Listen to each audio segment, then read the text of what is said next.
नमस्कार दोस्तों, स्वागत है आप सभी लोगों का मेरे चैनल के ऊपर। और बात करेंगे हम लोग उन पर्टिकुलर स्टॉक्स के बारे में जिनके ऊपर कुछ इंपॉर्टेंट अपडेट्स जो है वो हमें देखने को मिल रहे हैं, चाहे वो रिजल्ट हो या और कोई दूसरी तरीके की अपडेट हो। तो बिना टाइम वेस्ट किए हम लोग मुद्दे पर आते हैं। उससे पहले सब्सक्राइब करें, बेल आइकन जरूर दबाइएगा। सबसे पहले हम लोग बात करते हैं एवेन्यू सुपरमार्ट की, मतलब कि डी मार्ट की। कल बाजार बंद होने के बाद में इस कंपनी के नतीजे जो है वो कंपनी ने डिक्लेयर किए हैं। और अगर हम लोग कंपनी के नंबर्स को देखें सबसे पहले, तो सालाना आधार पर कंपनी का जो नेट प्रॉफिट है उसके अंदर हमें 17% का जंप देखने को मिला है और अमाउंट निकल करके आया है 691 करोड़ का। और वहीं रेवेन्यू के अंदर भी हमें वाई बेसिस के ऊपर 17% की ग्रोथ देखने को मिली है। तो आप कह सकते हो कि ग्रोथ तो हमें बढ़िया ही देखने को मिली है, प्रॉफिट भी हमें बढ़िया ही देखने को मिला है। 17% की ग्रोथ हमें अभी फिलहाल देखने को मिल रही है वाई बेसिस के ऊपर, जिसके अंदर हमें प्रॉफिट के अंदर भी 17% की ग्रोथ देखने को मिल रही है और रेवेन्यू के अंदर भी 17% की ग्रोथ हमें देखने को मिल रही है। अब आप इस चार्ट को देखिए दोस्तों, ये है एवेन्यू सुपरमार्ट का जब से कंपनी लिस्ट हुई है तब से लेकर के आज दिन तक का चार्ट। आप देख सकते हैं जब कंपनी 300 रुपए पर लिस्ट हुई थी वहां से कंपनी जो है वो लगातार इन्वेस्टर को बहुत ही जबरदस्त रिटर्न दिए है और 300 रुपए से आज कंपनी 3800 रुपए के ऊपर ट्रेड कर रही है। और कुछ समय से आप कह सकते हो कि लगभग आप 1 साल से 1.5 साल से अगर आप देखेंगे तो लगातार कंपनी जो है वो इसी ट्रेजेक्टरी के अंदर कामकाज कर रही है। अगर कंपनी यहां से ग्रोथ दिखाती है तो मुझे लगता है कि वापिस कुछ बढ़िया ग्रोथ हमें इस कंपनी के शेयर प्राइस के अंदर देखने को मिल सकती है। अब एक नजर हम लोग जो है वो कंपनी के शेयर होल्डिंग पैटर्न के ऊपर भी डालते हैं। आप देख सकते हैं कि प्रमोटर की जो हिस्सेदारी है वो है ऑलमोस्ट 75%, 74.64% की होल्डिंग जो है वो प्रमोटर के पास है। मिनिमम आप कह सकते हो कि कंपनी के अंदर 25% पब्लिक शेयर होल्डिंग होना कंपलसरी है लिस्ट होने के लिए। तो आप देख सकते हैं कि उससे थोड़ी सी ज्यादा इक्विटी ही मार्केट के अंदर आप कह सकते हो कि रेगुलरली ट्रेड हो रही है, क्योंकि 75% की होल्डिंग तो ऑलरेडी प्रमोटर के पास है।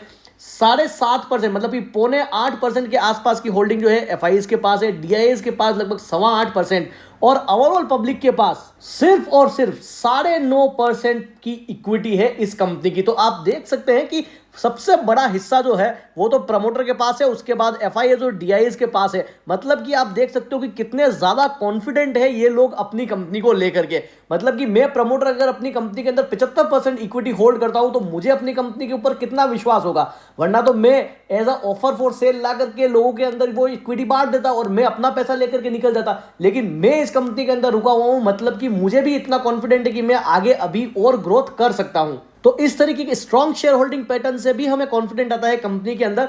लेकिन अब देखना रहेगा कल की आखिर शेयर कैसे परफॉर्म करता है। अगली कंपनी की बात करूं तो वो है दोस्तों Tata consumer product limited. Stock के अंदर हमें एक जबरदस्त तेजी देखने को मिली कल के दिन और स्टॉक आप कह सकते हो कि अपने नया लाइफ टाइम हाई क्रिएट करता है 1165 रुपए का और फाइनली 1154 के ऊपर स्टॉक जो है वो अपनी क्लोजिंग देता है। कल बाजार बंद होने के बाद एक जबरदस्त खबर जो है वो हमें टाटा कंज्यूमर के अंदर देखने को मिली और डेफिनेटली मंडे के दिन इस पर्टिकुलर स्टॉक के ऊपर उस खबर का रिफ्लेक्शन हमें देखने को जरूर मिलेगा। खबर यह है दोस्तों कि टाटा कंज्यूमर प्रोडक्ट जो है वो 2 नए एक्विजिशन करने वाली है। पहला है कैपिटल फूड्स का और दूसरा है ऑर्गेनिक इंडिया का।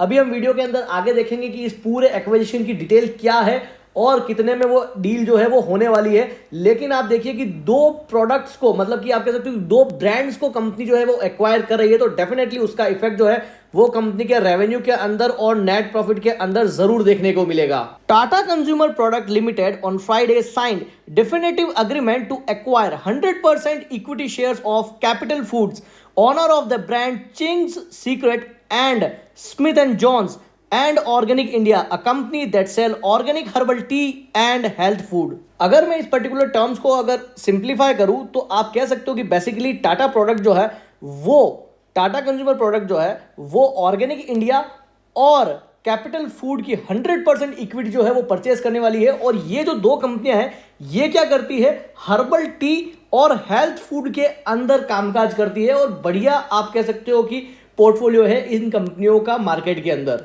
अगर हम इसको और डिटेल में समझे तो आप देख सकते हैं कि जो टाटा कंज्यूमर प्रोडक्ट है वो 5100 करोड़ के अंदर 100% इक्विटी जो है वो कैपिटल फूड्स की परचेज करेगा, no cash no debt basis के ऊपर, जिसमें 75% इक्विटी जो है वो तो शुरुआत के अंदर ही एक्वायर करी जाएगी और रिमेनिंग जो 25% इक्विटी है वो आने वाले 3 सालों के अंदर एक्वायर करी जाएगी। वहीं अगर मैं बात करूं ऑर्गेनिक इंडिया की, वहां पर भी 100% स्टैक जो है वो टाटा कंज्यूमर परचेज कर रहा है और वो करेगा 1900 करोड़ के अंदर, जिसके अंदर आप देख सकते हैं कि कंपनी का जो टर्नओवर है, मतलब कि ऑर्गेनिक इंडिया का जो टर्नओवर है FY24 के अंदर वो 360 से 370 करोड़ रह सकता है। तो इससे आप देख सकते हैं दोस्तों कि इस एक्विजिशन के बाद में आप कह सकते हो कि डायरेक्टली रेवेन्यू के अंदर हमें एक जंप देखने को जरूर मिलेगा, क्योंकि ये सारा का सारा टर्नओवर जो है, या कह सकते हो कि जो रेवेन्यू आप ऑर्गेनिक इंडिया का देख रहे हैं वो सारा का सारा आप देख सकते हैं कि टाटा कंज्यूमर के अंदर जाकर के ऐड होगा।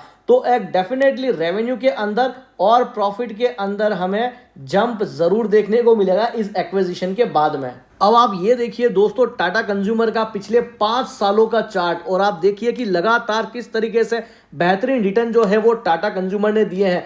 और आप सिर्फ टाटा कंज्यूमर को नहीं, टाटा के किसी भी दूसरे ग्रुप को देखिए, वहां पर भी आपको इसी तरीके के बेहतरीन रिटर्न, जिसमें कि आपका टाइटन हो गया या फिर टाटा मोटर्स हो गया, सारी कंपनियां बहुत ही शानदार रिटर्न जो है वो पिछले कुछ सालों के अंदर डिलीवर करते हुए दिखाई दे रही है।